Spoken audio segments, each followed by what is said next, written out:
अभिवादन स्वीकार कीजिए ब्रजेश मिश्रा का। और आप देखना शुरू कर चुके हैं द डिबेट। बहनों भाइयों, राहुल गांधी ने आज एक प्रेस कॉन्फ्रेंस करके अपना हाइड्रोजन बॉम्ब तो नहीं विस्फोट किया, लेकिन उन्होंने एक धमाका करके चुनाव आयोग पर बेहद सनसनीखेज आरोप लगाए हैं।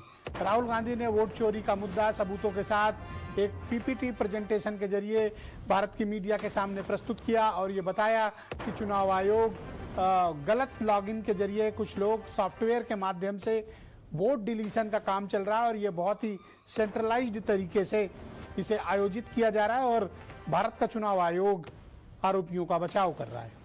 आज चर्चा इसी विषय की। बहनों भाइयों, आज सुबह 10 बजे जब नेता प्रतिपक्ष लोकसभा राहुल गांधी ने प्रेस कॉन्फ्रेंस करने का जब कल रात ऐलान हुआ था और आज उनकी प्रेस कॉन्फ्रेंस थी, पूरे देश की निगाह राहुल गांधी पर थी।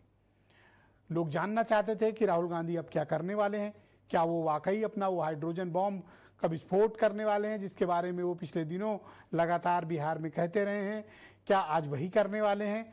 तो उन्होंने अपना मुख्य वेपन यानी हाइड्रोजन बॉम्ब जिसे कह रहे थे, अभी तो विस्फोट नहीं किया है, लेकिन एक दूसरा बेहद सनसनीखेज आरोप भारत निर्वाचन आयोग पर लगाया है।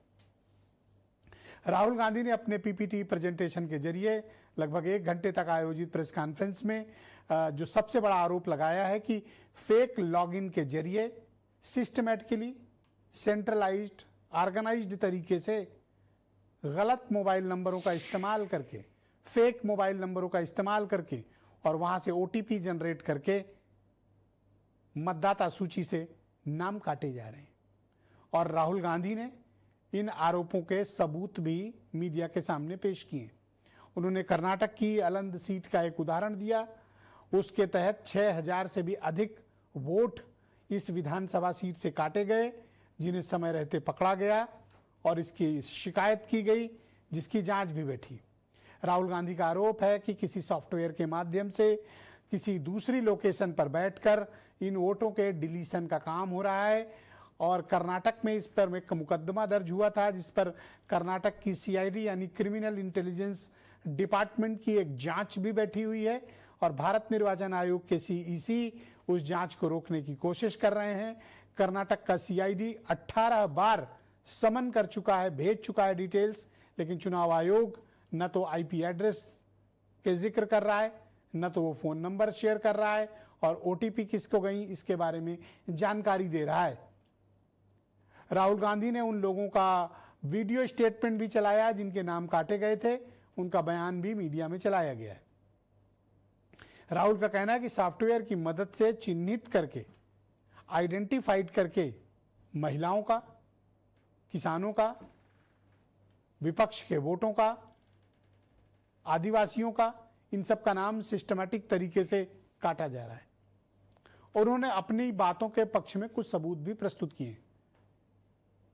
1 घंटे चली प्रेस कॉन्फ्रेंस के बाद भारत चुनाव आयोग का एक ट्वीट आया जिसमें कहा गया कि राहुल गांधी के सभी आरोप बेबुनियाद, निराधार और भ्रामक हैं, सच्चाई से परे हैं।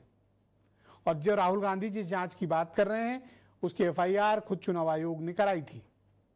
उसके बाद सीआईडी ने इसको आगे की जांच के लिए टेक ओवर किया, लेकिन अभी इस पर विस्तृत जानकारी आना बाकी है कि क्या वाकई में कर्नाटक की सीआईडी ने 18 रिमाइंडर्स समन्स भेजे जिसे चुनाव आयोग ने आगे की जांच को बढ़ने नहीं दिया, और क्या किसी सॉफ्टवेयर का इस्तेमाल हुआ, क्या फेक लॉगिन किया गया, किस आईपी एड्रेस से, किस लोकेशन से ये सब किया गया, ये जानकारियां अभी पब्लिक डोमेन में नहीं है।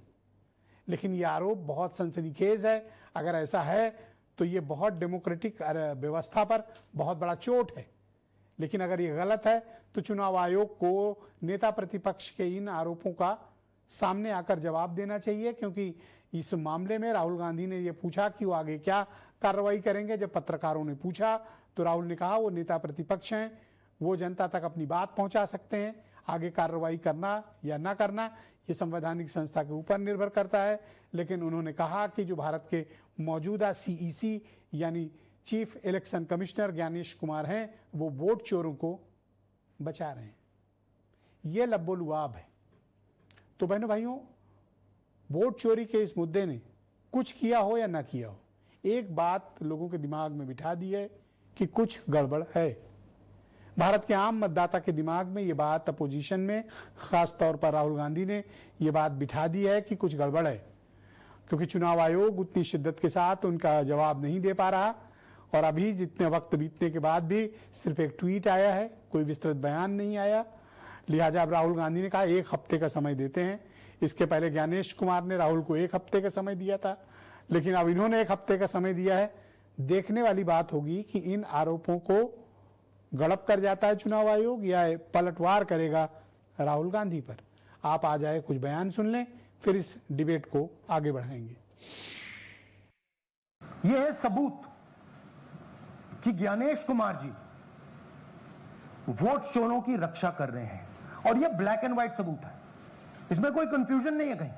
तो हमारी डिमांड है, ज्ञानेश कुमार जी आप अपना काम कीजिए, आपने ओथ लिया है, आप हिंदुस्तान के चीफ इलेक्शन कमिश्नर हैं, आपसे कर्नाटक की सीआईडी सबूत मांग रही है।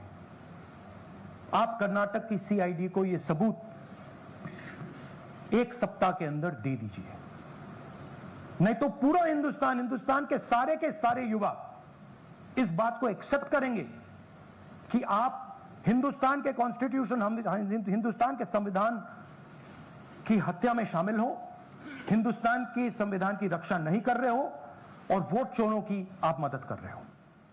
कांग्रेस पार्टी हारी, उनकी हताशा निराशा दिन पर दिन बढ़ती जा रही है और आरोपों की राजनीति को इन्होंने अपना आभूषण बना लिया है। जब इन्हीं के लगाए गए आरोपों को ऑथेंटिकेट करने के लिए कहा जाता है तो पीठ दिखाकर भाग जाते हैं, शपथ पत्र देने के लिए कहा जाता है तो मुकर जाते हैं। गलत और निराधार आरोप लगाना और राहुल गांधी जी की आदत बन गई। तो बहनों भाइयों, आज की इस परिचर्चा को हम आगे बढ़ाएंगे। डॉक्टर समीर सिंह उत्तर प्रदेश में भारतीय जनता पार्टी के प्रवक्ता हैं। नीलू रंजन देश के जाने माने पॉलिटिकल मामलों के एक्सपर्ट पत्रकार मेरे साथ मौजूद हैं। डॉक्टर उमा शंकर पांडे कांग्रेस कमेटी के प्रवक्ता, राजपाल कश्यप समाजवादी पार्टी के सीनियर लीडर हैं, अरुण राजभर इस बीएसपी के राष्ट्रीय महासचिव और प्रवक्ता हैं। डॉक्टर मोहम्मद अमीन हमें थोड़ी देर में ज्वाइन करने वाले हैं, जो चुनाव आयोग के फॉर्मर ज्वाइंट डायरेक्टर हैं, और वीरेंद्र सिंह जी हमारे स्टेट हेड। आप सभी का स्वागत और धन्यवाद। डॉक्टर उमा शंकर पांडे